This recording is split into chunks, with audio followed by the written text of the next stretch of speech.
Alien Romulus review. For me, this is the best film of the year, for many reasons, of course, but one of them is that I'm not a demanding viewer. I rarely even watch movies, especially in theaters. Are there spoilers in this review? No. In my opinion, there's little that can be said about this film that would ruin the experience, allowing the plot to provide at least some surprise for those who haven't seen it yet. For me, the qualities of the film that positively surprised me are those that have nothing to do with the plot. First, the slow burn. The beginning takes its time without rushing to explain the state of the world and the characters, and most importantly, to show the experiences and atmosphere of these characters' lives. In fact, throughout the entire film, the atmosphere of the environment is what pleasantly surprised me the most. From the takeoff towards the station near the rings around the planet, to the occasional glimpses of the rings and the station orbiting the planet, and finally the last view of the rings around the planet and the interaction with them. That's the best part of this film, showing the atmospheric movement in space, not just being in some space that happens to be in space, but it really feels like it. The second best surprise, the influence of the game Alien Isolation on this film. The experiences from the game are present, and in my opinion, it was a missed opportunity that the station wasn't shown more, and that maybe the characters didn't have to rush through it. The third best thing, the aliens were used timely and sparingly. Sometimes the terrifying presence of the alien was expressed in something very simple. Just its appearance without rushing as it slowly emerges from the cocoon while one of the human characters tries to open a locked door. And a little later, when the xenomorph jumps and walks on the metal part above her, it feels like a Terminator is doing it. Excellent effect. The facehuggers in this film have regained a dose of fear they had long lost, because the focus in past films was much more on adult specimens. Here, they are portrayed as fierce and relentless runners, hunters, and a threat that rarely subsides. At the end of the film, of course, there's a surprise, an unexpectedly born human xenomorph hybrid. Sorry, this might be a small spoiler, but it's not too big. Excellent presentation, and I would say even better than in Alien Resurrection. Too bad the hybrid didn't speak.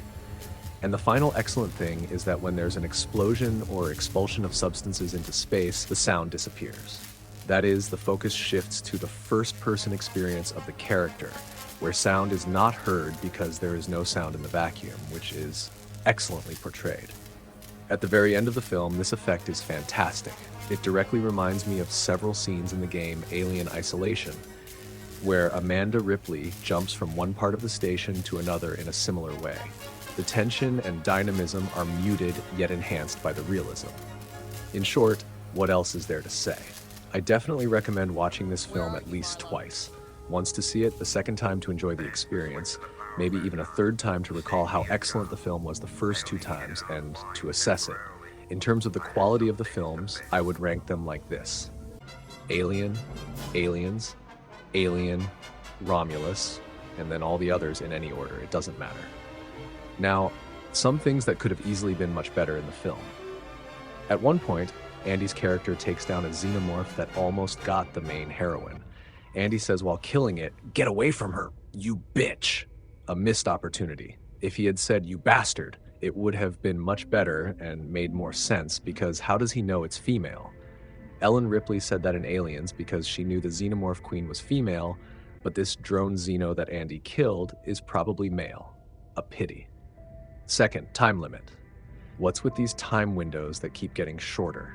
First, 3 days until the station hits the rings, then only 47 minutes?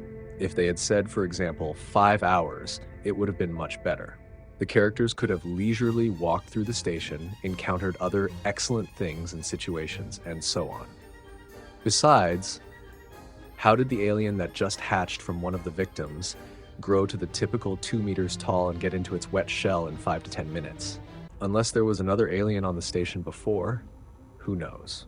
And the final flaw of the film, not enough horror. I didn't get scared of anything truly horrifying, terrifying, or disgusting. The overall experience was more like Aliens, not like Alien. True, maybe I've played Alien Isolation too much, so little can scare me. The only thing that startled me a couple of times was the sudden awakenings and gasps of the characters who had just come to. A waking up jump scare? Ridiculous. Besides, I expected something more disgusting, terrifying, maybe something new.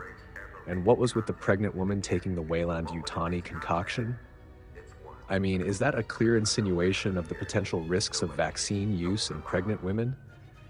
Maybe not, but that's how I perceived it, as a clear reference to the big and complex COVID vaccine phenomena. Was Fede Alvarez trying to convey his opinion on that? I have no idea, but if he was, since the development of a concoction that is supposedly an ideal healing factor for humans in space colonies based on xenomorph biology is a kind of gain of function research. I experienced all of this as some subtle commentary by Fede Alvarez on a recent crisis about which everyone already knows too much. Interesting that our real-world issues were an additional inspiration for the plot in the Alien franchise universe. Final flaw of the film, growth that is way too fast for my suspension of disbelief. I already mentioned this, but now seriously. The hybrid grows from a baby to an adult specimen over 2.5 meters tall in what, 3 to 5 minutes? How? At least they could have shown or explained how. Maybe it wouldn't have been too difficult to show that aliens can convert organic or inorganic surroundings into energy, which they store in their bodies, thus growing and developing without eating, maybe? There'll be something like that in a new sequel. In short, the film is fantastic. Due to the more moderate use of adult alien specimens, its creative use of facehuggers, and most of all, the experience of atmospheric movement and existence in dangerous space environments, and how unforgiving they can be for humans, and even for aliens. The overall experience, the film has a rarely seen seriousness compared to other Alien films, at least from Alien 3 to Alien Covenant. If I had to guess without knowing, I'd say this film was made in either 1996 or 1999. I have a feeling that assessment would well reflect the seriousness that later Alien franchise films lost. My rating 8.5 out of 10, a must-watch, the surprise of the year.